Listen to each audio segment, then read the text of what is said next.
Hola amigos y amigas de Legado, qué bueno estar otra vez con ustedes acá compartiendo nuestra sección de los viernes.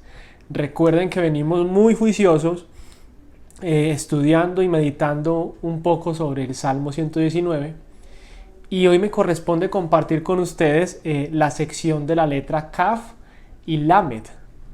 Vamos a compartir dos secciones en este tiempo.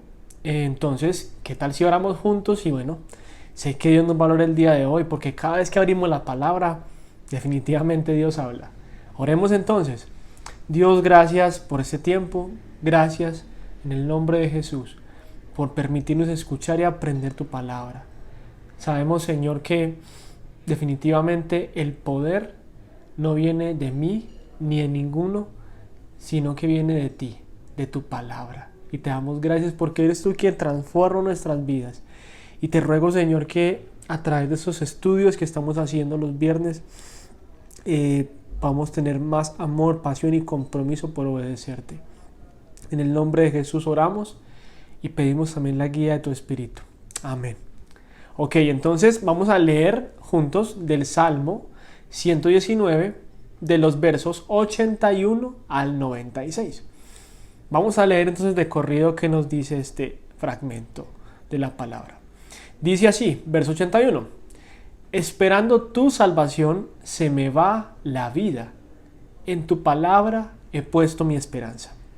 Mis ojos se consumen esperando tu promesa y digo, ¿cuándo vendrás a consolarme? Parezco un odre ennegrecido por el humo, pero no me olvido de tus decretos. ¿Cuánto más vivirá este siervo tuyo? ¿Cuándo juzgarás a mis perseguidores? Me han cavado trampa los insolentes, los que no viven conforme a tu ley. Todos tus mandamientos son fidedignos. Ayúdame, pues falsos son mis perseguidores. Por poco me borran de la tierra, pero yo no abandono tus preceptos. Por tu gran amor, dame vida y cumpliré tus estatutos. Tu palabra, Señor, es eterna y está firme en los cielos. Tu fidelidad permanece para siempre. Estableciste la tierra y quedó firme.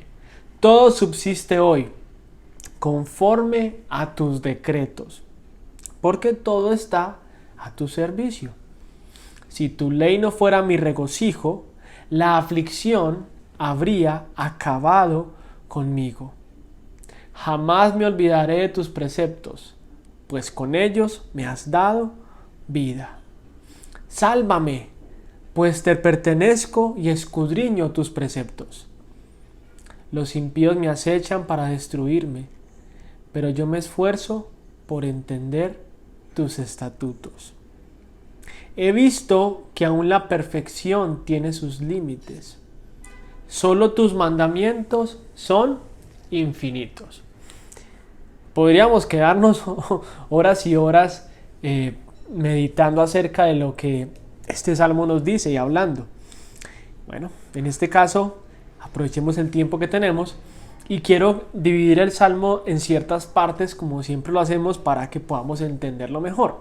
Entonces, lo primero, para aquellos que les gusta notar, es que el salmista hace 6 declaraciones de angustia. 6 declaraciones de angustia. ¿Cuáles son? Estamos en el verso 81, donde dice, esperando tu salvación, se me va la vida. La siguiente, en el versículo 82, que dice, mis ojos se consumen esperando tu promesa. La siguiente, en el verso 83, que dice, parezco un odre ennegrecido por el humo. La siguiente, en el verso 85, que dice, me han cavado trampas los insolentes. La siguiente, en el verso 87, que dice, por poco me borran de la tierra. Y la siguiente, en el verso 95, que dice, los impíos me acechan para destruirme. En general, hay algo que podemos notar que es muy importante acá. Y es que él estaba sufriendo una persecución por unas personas en particular, ¿cierto? Y parece que estaba siendo muy difícil para este hombre porque dice que sentía que estas personas le estaban acechando trampas, ¿cierto? Literalmente le querían ver la caída. Él se sentía como que querían borrarlo de la tierra. Lo siguiente es que él no se queda en estas declaraciones de angustia, sino que hace unas peticiones. Cuando nosotros oramos a Dios, no solamente le declaramos nuestra angustia, sino que en medio de esa angustia hacemos peticiones. ¿Qué es lo que este hombre le pide a Dios? Miremos, él hace 4 peticiones. La primera es, versículo 82, ¿cuándo vendrás a consolarme? La siguiente está en el verso 84, que dice, ¿cuándo juzgarás a mis perseguidores? La siguiente está en el verso 86, que dice, ayúdame, pues falsos son mis perseguidores. Y la última, versículo 94, que dice, sálvame, pues te pertenezco y escudriño tus preceptos. Este hombre estaba pidiendo, Dios, ¿cuándo vas a vengar lo que esta gente me está haciendo? ¿Cierto? ¿Y cuántas veces pedimos a Dios que haga justicia frente a una situación que estamos viviendo? Frente a una persona que nos quiere hacer daño o nos ha hecho daño, ¿cierto? Pues era esto lo que este hombre estaba viviendo. Vamos más allá de esto. Y es que, aparte de hacer las peticiones a Dios, este hombre en su vida ya ha tomado unas determinaciones. Y en nuestra vida, en nuestro caminar con Dios, en nuestra vida con Jesús, cuando somos hijos de Dios, Dios nos enseña, valga la redundancia, a tomar determinaciones, ¿cierto? A pesar de cómo nos sentimos, de cómo están las circunstancias, Dios nos enseña a tomar determinaciones. Recuerda que Jesús determinó morir en la cruz. Él se entregó, ¿cierto? Eso fue una determinación que Cristo hizo de morir en la cruz por nuestros pecados. Entonces, Él hace 8 determinaciones, ¿cierto? Quiero leértela rápidamente. Dice, verso 81 dice, en tu palabra he puesto mi esperanza. O sea, Él ha determinado que en la Biblia, en la palabra de Dios, pone su esperanza. Verso 83 dice, pero no me olvido de tus decretos. O sea lo que sea, Señor, no me olvido de tu palabra. Verso 87 dice algo muy parecido o muy semejante, pero yo no abandono tus preceptos. Verso 88 dice, y cumpliré tus estatutos, ¿cierto? Verso 92, disculpen, dice algo muy lindo. Si tu ley no fuera mi regocijo, la aflicción habría acabado conmigo. Tremendo. Este hombre se regocijaba. Regocijarse es como que se gozaba, se deleitaba, ¿cierto? En vivir la palabra de Dios. Verso 93 dice, jamás me olvidaré de tus preceptos. Verso 94 dice, escudriño tus preceptos, ¿cierto? Escudriñar es como rebuscar, ¿no? Como estudiar a fondo algo, ¿cierto? En este caso él estudiaba la palabra, no solamente la leía, sino que la estudiaba, se metía en la palabra, ¿cierto? Se metía en la Biblia. Verso 95 dice, pero yo me esfuerzo por entender tus estatutos. O sea, miren que él había tomado determinaciones, ¿cierto? Y la determinación que había tomado era obedecer la palabra, estudiar la palabra, conocer la palabra y no olvidarse de la palabra. Sí, o sea, son varias cosas, ¿no? Porque él sabía que si él se olvidaba de la palabra, literalmente se estaba olvidando de Dios. Piensa de pronto, ustedes que me están escuchando, y reflexionemos juntos de que si nosotros nos olvidamos de la palabra, literalmente lo que estamos haciendo es que nos estamos olvidando de Dios. Y estamos olvidando lo que Jesucristo hizo por nosotros en la cruz. Y eso es algo que tenemos que recordar todos los días de nuestras vidas. Todos los días. Ahora, hay algo muy importante y es que cuando leemos todo esto, yo me hago una pregunta. Y la pregunta es, ¿cómo puedo mantener mi fe en medio de la aflicción? Creo que esa es la gran pregunta de gran parte del Salmo 119. Aunque el Salmo 119 habla acerca de la palabra, eso es cierto y es claro, muchas veces vamos a encontrar que este hombre está siendo afligido y su fe está siendo probada. Y Dios, a través de diferentes circunstancias, de diferentes situaciones de presión, nuestra fe es probada, ¿cierto? Y quiero que recordemos algo, y es que nosotros podemos recibir de alguna manera presiones, diría yo, de dos ámbitos, ¿cierto? De dos tipos. La primera es la presión del mundo, de la sociedad, ¿cierto?, en la que vivimos. Y la otra es la tentación o la presión por parte de Satanás, ¿sí? Digamos que son dos enemigos que tenemos, porque de alguna manera el mundo está en contra de Dios y por lo tanto va a estar en contra de que vivamos como hijos de Dios. Y pues como sabemos, Satanás, como dice la Biblia, es el padre de mentiras, es el tentador.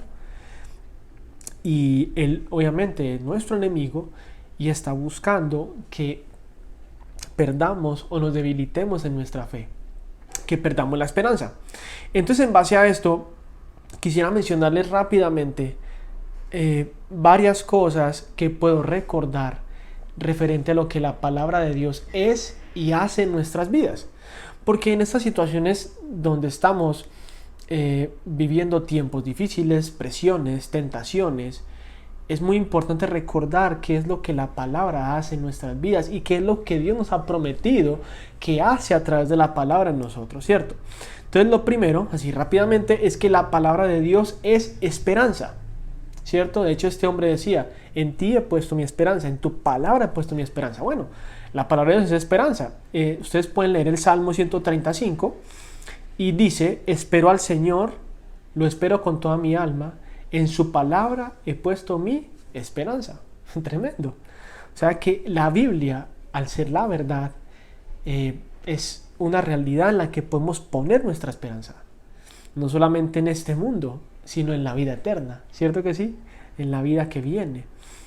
Ahora, la palabra de Dios trae consuelo. Ese es el segundo punto.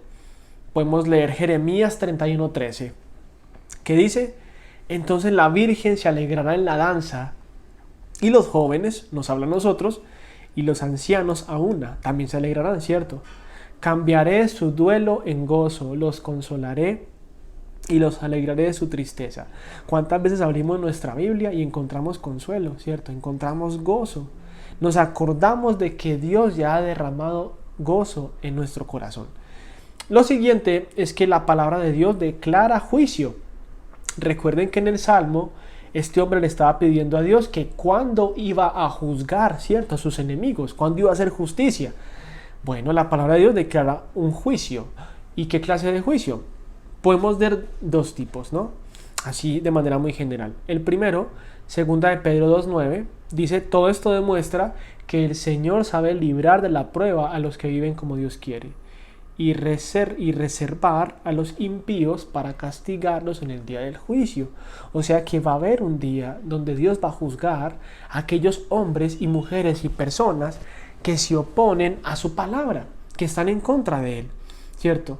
Que podrían estar representados como nuestros enemigos, como la gente que no le agrada el hecho de que seamos y vivamos como hijos de Dios, ¿cierto? Dios dice en la Biblia que Dios los va a juzgar un día.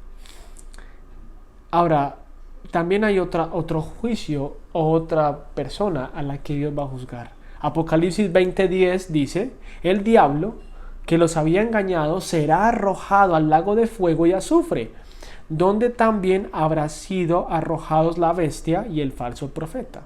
Allí serán atormentados día y noche por los siglos de los siglos. Nos está enseñando este pasaje que Dios va a juzgar a Satanás. Y dice que lo va a arrojar al lago de fuego y que va a ser atormentado día y noche por los siglos de los siglos. O sea, Satanás sabe que él va a ser juzgado algún día. Entonces, en conclusión, Dios sabe hacer justicia y hará justicia, ¿cierto? Ahora, siguiente, la palabra de Dios es verdad. Jesús dijo en Juan 17:15-17, estaba orando por sus discípulos. ¿Y qué dijo? No te pido que los quites del mundo, sino que los protejas del maligno. Ellos no son del mundo como tampoco lo soy yo. Se hablaba de sus discípulos, ¿cierto? Santifícalos en la verdad. Tu palabra es la verdad. Mismo Jesús estaba diciendo, tu palabra, Dios, la palabra es la verdad. O sea que podemos confiar totalmente en ella. De hecho, hay muchos salmos que dicen los mandamientos de Dios son dignos de confianza. Incluso lo leímos en el Salmo 119 también. Siguiente, la palabra de Dios es eterna. Isaías 48 dice, la hierba se seca y la flor se marchita, pero la palabra de nuestro Dios permanece para siempre. tremendo, la palabra es eterna, para siempre permanece. O sea que cada vez que abrimos nuestras Biblias, estamos aprendiendo una verdad para nuestras vidas que es eterna. O sea que no es que se acaba este mundo y se acabó todo, no, es una verdad que es eterna, ¿sí? La palabra siempre permanece. También nos enseña que la palabra sustenta la creación, ¿cierto? El Salmo 119, 91, justo en la sección que leímos, dice: todo subsiste hoy, conforme a tus decretos, porque todo está a tu servicio. ¿Qué quiere decir? También dice, al principio en el Génesis, dice que Dios dijo, sea la luz, y fue la luz, ¿cierto? Dios puso al sol y el sol está ahí, ¿cierto? No se ha ido, el sol no se ha apagado. ¿Por qué? Porque cuando Dios declara por su palabra algo, eso se llama una declaración, un decreto de Dios, que es que Dios declara algo y eso ocurre. Bueno, Dios declaró la creación y dijo, sea así y sea de esta manera, y la creación hasta hoy permanece. ¿Por qué? Porque Dios a través de su palabra lo declaró. Miren qué tremendo. También dice que la palabra trae deleite. Isaías 61:10 dice: en gran manera me gozaré en el Señor, mi alma se regocijará en mi Dios, porque Él me ha vestido de ropas de salvación, me ha envuelto en manto de justicia, como el novio se engalana con una corona, como la novia se adorna con sus joyas. Hermoso. Dice que Dios es quien nos ha vestido con ropas de salvación. Y por último, la palabra trae el mensaje de salvación. La primera vez que tú y yo escuchamos el mensaje de salvación, seguramente fue a través de una persona que estaba predicando la palabra de Dios. Eso es seguro. Primera de Timoteo 1:15 dice: este mensaje es digno de crédito y merece ser aceptado por todos, que Cristo vino al mundo para salvar a los pecadores, de los cuales yo soy el primero. Y es el mensaje que nos testifica, que nos habla la palabra de Dios. Quiero preguntarte para terminar: ¿estás experimentando en tu vida estas cosas? ¿Estás teniendo la esperanza que te da la palabra, el consuelo? ¿Estamos entendiendo que la Biblia declara que hay un juicio que Dios va a hacer a aquellos que lo odian, que lo aborrecen, pero también a Satanás, que nos atormenta día y noche, que nos tienta, que nos quiere ver la caída? Tenemos claro que la Biblia es la verdad, que la palabra de Dios es eterna, que Dios sustenta todo con su palabra, con lo que Él ha dicho que va a hacer y que así será, que trae deleite y que ha traído el mensaje de salvación.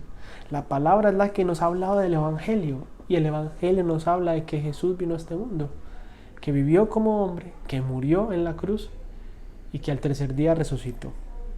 Ahora, como conclusión, en el verso 96, el salmista dice algo muy interesante, y es que dice lo siguiente: Salmo 119, 96, disculpen, les digo la cita para que no estemos perdidos.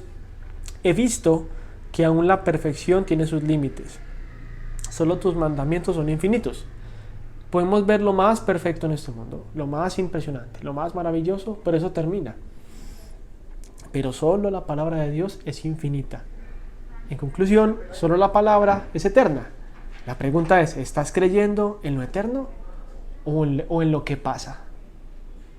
Así que, qué bueno haber estado juntos compartiendo esto, y les pido que oremos y le roguemos a Dios que nos ayude no solamente a leer la palabra o a entenderla, sino también a cumplirla. Así que oremos. Padre, gracias por ese tiempo que hemos estado estudiando tu palabra, que pueda ser un deleite para nosotros, que podamos disfrutar, anhelar, conocerte más. Y gracias, Señor Jesús, por todo. Te honramos y te bendecimos, y pedimos que tu Espíritu nos guíe a la hora de leer la Biblia, de abrir nuestras Biblias y poder entender cada día lo que tú quieres enseñarnos, para tener la fuerza, la sabiduría, el carácter para enfrentar el día a día, las tentaciones, los problemas, todo lo que venga. Gracias, Padre, por todo. En el nombre de Jesús. Amén. Dios te bendiga, Dios los bendiga, chicos y chicas del legado, y espero que sigamos conectados. Hasta la próxima.